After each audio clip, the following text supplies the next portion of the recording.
Assalamualaikum warahmatullahi wabarakatuh. Selamat pagi sahabat.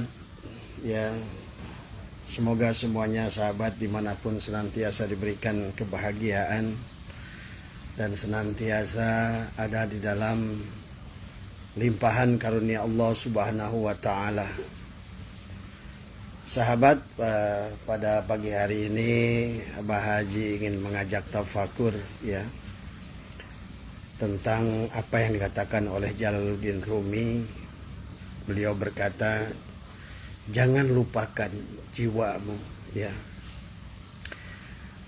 Di dalam sebuah kitab Jalaluddin Rumi menceritakan tentang muridnya yang datang kepada beliau. Wahai guru, ya, maaf saya lupa dengan satu hal. Maka kata Jalaluddin Rumi, tak apalah kau lupa satu hal. Bahkan bolehlah lupa kau banyak hal, ya. Tapi jangan kau lupakan satu hal yang sangat utama untukmu. Maka beliau berkata bahwa banyak yang kau lakukan, apapun yang kau lakukan, sampai seluruh waktumu kau lakukan banyak hal, tapi kau lupa kepada satu hal, yaitu pada jiwamu, maka sesungguhnya engkau sedang tidak melakukan apa-apa. Seumpama ada seorang raja, dia menyuruh salah seorang perdana menterinya untuk pergi ke desa. Maka di desa itu dia banyak melakukan kegiatan-kegiatan, ya, membersihkan jalan, membangun jembatan, tadi semua. Bahkan mengajarkan ilmu di sana. Tapi pada saat dia lupa pada satu hal itu, adalah pada jiwanya sendiri. Maka kata Jalaluddin Rumi bahwa sesungguhnya orang itu sedang tidak mengerjakan apa-apa, sahabat. Maka di dalam Al-Quran Jalaluddin Rumi menyampaikan tentang satu ayat Al-Quran adalah Allah telah menawarkan amanah kepada langit dan bumi. Dan langit dan bumi itu menolak. Dan manusialah yang menerima amanah itu. Kemudian kata Jalaluddin, lihatlah betapa langit walaupun dia menolak melakukan banyak hal. Bagaimana dengan langit timbulnya mutiara-mutiara, batu akik. Kemudian emas-emas yang ada di bumi ini sesungguhnya adalah kerjaan langit. Benda itu adalah datang dari langit. Dan bagaimana bumi banyak melakukan banyak hal. Sehingga manusia takjub dengan bumi. Bagaimana tanah bisa menghidupkan banyak hal. Tapi kata Jalaluddin, walaupun sehebat apapun tanah, bumi, dan langit melakukan banyak hal, pada saat mereka itu tidak bisa melakukan yang satu, maka tidak ada pekerjaan yang telah mereka lakukan. Kemudian Jalaluddin menyampaikan tentang firman Allah, walaqad karramna bani Adam, bahwa Allah telah memuliakan bani Adam. Kata beliau, Allah tidak pernah berkata Allah memuliakan langit dan bumi. Tetapi yang dimuliakan adalah bani Adam, adalah kita. Betapa berharganya jiwa kita. Betapa mulianya kita manusia. Karena kita membawa amanah Allah.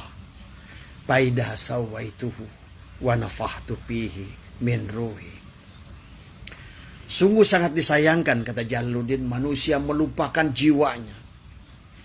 Dan dia sibuk dengan jasadnya. Padahal milik Allah itulah, jiwanya itulah milik Allah.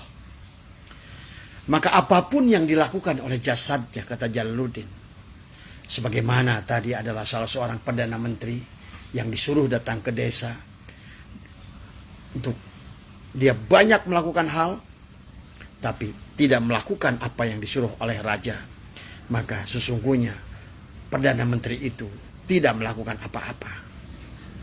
Demikian pula sahabat, kata Jalaluddin Rumi, kalau seandainya di alam dunia ini kita, walaupun kita banyak melakukan banyak hal, tapi kalau tidak melupakan satu hal tadi, jiwamu sendiri, tidak mengenal siapa dirimu sendiri, maka sesungguhnya engkau telah tidak melakukan apa-apa tadi semua.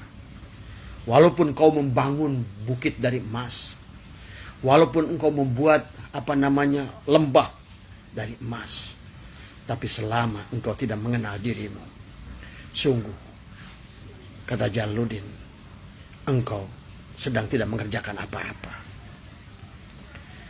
Maka Jalaluddin mengumpamakan, dirimu adalah penunggang kuda, tubuhmu adalah kuda, sementara dunia ini adalah kandangnya. Tadi semua. Dan dia berkata, apakah sama makanan penunggang kuda dan kuda? Inilah, penunggang kuda adalah jiwa, dan kuda adalah jasad, dan bumi ini adalah kandangnya, adalah tempat makan kuda. Dari semua. Maka beliau berkata, jangan sampai, walaupun kau banyak melakukan banyak hal, tidak ada artinya apa-apa. Karena yang diminta oleh dia, yang memberikan amanah, jiwa yang dititipkan kepada dirimu, itulah miliknya tadi semua. Dan kemudian Jalaluddin mengumpamakan tentang banyak manusia, kalau seandainya jiwanya itu digunakan untuk mencari yang murah, jiwamu adalah seumpama pedang yang tajam, yang mahal dari India, tapi kemudian engkau gunakan pedang yang mahal itu hanya untuk menyayat-nyayat bangkai. Ini perumpamaan yang luar biasa sahabat tadi semua ya. Jiwa kita seumpama pedang yang mahal dari emas, yang bertatakan berlian mutiara, milik Allah, seharga, sederajat dengan harga surga, jiwa kita. Tapi kata Jalaluddin, pada saat engkau sibuk, justru engkau membiarkan hanya untuk mencari makanan kuda, bukan makananmu dirimu sendiri. Tadi semua. Maka sesungguhnya engkau telah sia-sia dari hidupmu, dari umurmu. Seumpama tadi adalah bagaimana jiwamu seumpama pedang yang tajam, yang memiliki penuh dengan berlian, tapi kau gunakan untuk menyayat bangkai. Tidak perlu menyayat bangkai dengan pedang yang mahal. Jadi semua. Kemudian beliau juga mengumpamakan, seumpama manusia adalah yang memasak sayuran kubis menggunakan dandang dari emas berlian. Buat apa? Kata Jalaluddin. Dari setetes berlian yang ada pada dandang itu sudah cukup membeli alat masak sebanyak apapun. Sementara kau gunakan jiwamu adalah untuk perkara-perkara yang murah. Padahal jiwamu adalah sesuatu yang mahal dari semua. Dan Jalaluddin mengumpamakan seumpama belati yang mahal, hanya buat untuk menggantungkan benda-benda yang tak berharga di rumahmu. Kau menggunakan paku dari berlian, dari emas, hanya untuk menggantungkan barang-barang bajumu yang murah, bajumu yang loakan, bajumu yang tidak ada harganya. Inilah betapa mahalnya jiwa tadi semua. Dan kemudian Jalaluddin mengumpamakan, ada seorang laki-laki, dia naik unta, dia ingin berjumpa dengan kekasihnya. Kemudian dalam perjalanannya itu malah dia hilang kesadarannya karena untanya adalah terlalu mengendalikan dia dengan luar biasa. Kenapa? Pada saat dia tertidur, dia tidak tahu bahwa unta itu adalah punya anak di kampungnya. Unta itu punya kandang di kampungnya. Maka pada saat seorang pemuda itu bangun, dia menyadari, kenapa saya berada di kampung saya kembali? Inilah perlambang gambaran jiwa kita yang dibawa oleh jasad. Jasad kita diumpamakan unta tadi oleh Jalaluddin. Kemudian jasadmu menggeretmu membuang waktumu, sementara engkau melalaikan jiwamu yang sangat berharga. Sehingga pemuda itu berkata, karena engkau telah membawaku kepada kampungku kembali, maka lebih baik aku keluar dan berjalan kaki untuk menyelamatkan diriku, untuk sampai pada kekasihku. Itu Jalaluddin mengumpamakan tentang perjalanan seorang salik menuju Allah. Sementara jasadnya kita manusia itu seumpama adalah unta. Pada saat kita berjalan menuju Allah, jasad kita menggeret kita menuju dunia. Maka kata Jalaluddin, maka dia akan kembali lagi kepada kampung di mana dunia itu diciptakan. Inilah sahabat, saya sering katakan bahwa manusia yang tidak sampai jiwanya itu akan kembali geret kepada kesini lagi. Karena jiwanya, badannya, untanya, kudanya akan dia kembali kepada kandangnya. Tadi semua. Inilah kita yang harus mampu melawan diri kita. Adalah memunculkan sehingga kita keluar, jangan sampai kita terjebak pada jiwa, jiwa kita justru adalah mati tadi semua. Maka dikisahkan oleh Jalaluddin Rumi adalah tentang seorang ayah yang menyekolahkan anaknya. Dia belajar ilmu fikih, belajar ilmu tauhid, belajar ilmu, berbagai ilmu dia kuasai. Dan bahkan ilmu geometri, ilmu antariksa itu tadi semua. Tapi selama ilmu itu tidak mengantarkan jiwamu, maka tidak ada artinya apa-apa. Maka diujilah oleh si ayah anak itu. Setelah dia belajar lama tentang ilmu itu, dia menggenggam di tangannya itu adalah sebuah cincin tadi semua. Ya. Menggenggam sebuah cincin adalah berwarna kuning, cincin emas. Kemudian ditanya kepada anak itu. Anak itu berkata, aku tahu ayah, benda itu adalah berbentuk lingkaran. Warnanya adalah keemasan. Tadi semua. Dia menyebutkan dengan ciri-cirinya yang begitu detail. Dia bisa mengatakan cirinya begini, cirinya begitu. Tapi begitu dikatakan, kalau begitu sebutkan apa yang aku genggam. Kemudian anak itu berkata, itu adalah saringan ayah. Inilah Jalaluddin mengumpamakan. Banyak ulama, banyak ustadz mengerti tentang sifat-sifat Allah. Tahu tentang sifat Allah. Seperti anak tadi, tahu sifat cincin. Dia bulat, berwarna emasan, tadi semua. Dia begitu ditanya, apa benda yang aku genggam? Kemudian dia mengatakan, ini adalah saringan. Padahal sebetulnya, bagaimana mungkin saringan bisa digenggam? Ini banyak orang sekarang belajar agama, bercerita tentang Allah. Kemudian berdakwah menyampaikan ilmu Allah. Tapi sebenarnya yang disampaikan bukan ilmu Allah. Yang sedang dimasyhurkan dirinya. Yang sedang dikenalkan adalah dirinya. Tadi semua. Inilah yang disindir oleh Jalaluddin Rumi, sahabat. Ya. Maka bagi kita di dalam bait terakhir dalam kitab Fihi ma fihi ini adalah Jalaluddin menjelaskan tentang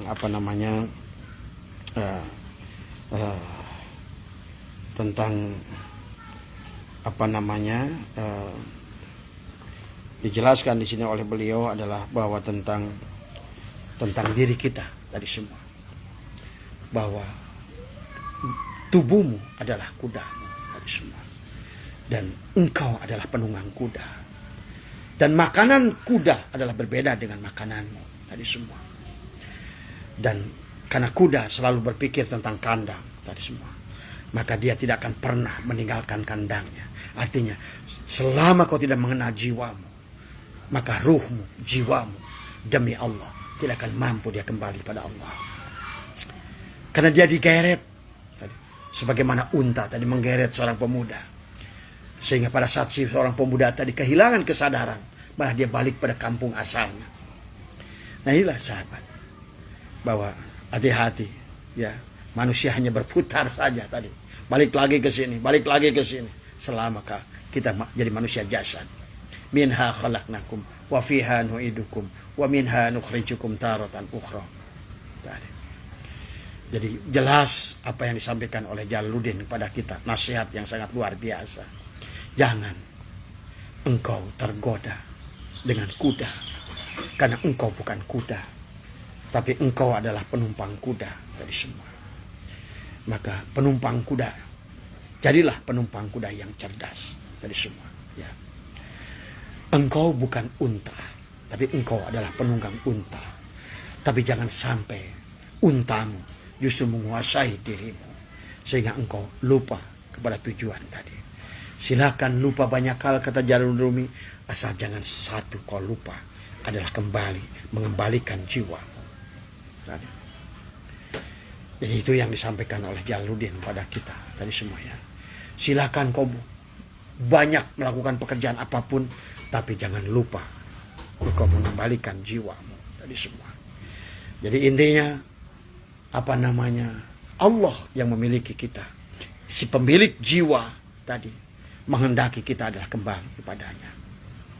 Sementara kita, jiwa kita ini dikuasai oleh jasad kita, seumpama kuda dan unta tadi. Dan kuda dan unta selalu kembali ke sini, karena di sini punya anak, dan di sini dia punya kandang, dan makanannya adalah dia nyaman adalah tinggal di sini.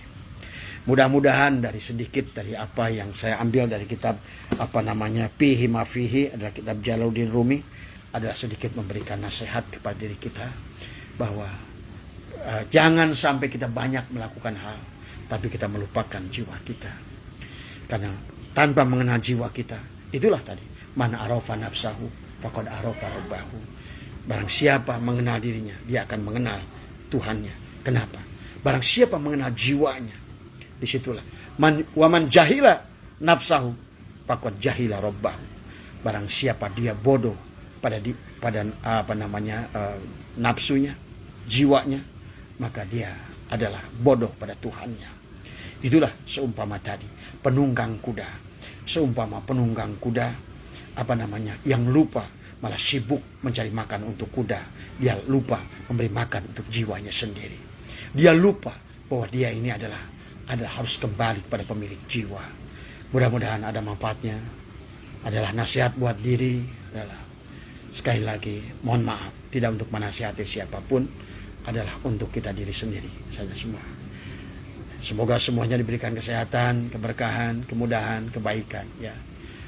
Wabillahi taufiq wal hidayah. Assalamualaikum warahmatullahi wabarakatuh.